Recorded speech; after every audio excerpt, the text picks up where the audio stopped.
many of the members who were to become very, very involved with the synagogue at Bevis Marks had been in England for some time, because they arrived in England officially as Spanish Catholics, and they were living here as Spanish Catholics for a long time, and they were Marranos, converso Jews from Portugal and also from Spain. And then something happened, that there was a war between England and Spain. And the first people who were going to be affected were these Spanish and Portuguese Jews, not Jews, Spanish and Portuguese Marranos living in London. So they said, we are not Marranos and we are not Catholic, we are in fact Jews. So let us be allowed to remain here as Jews.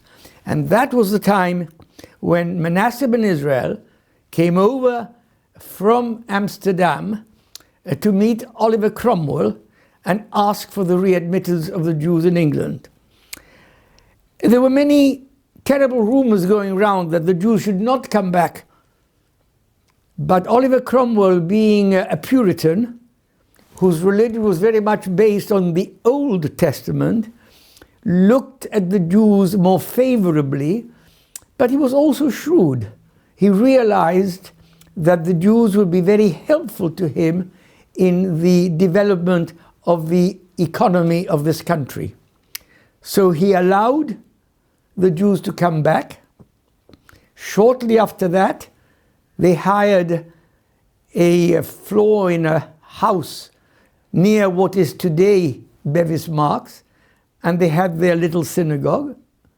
And they also bought a piece of land in Mile End Road, which is the oldest piece of land in Jewish hands, which became the cemetery.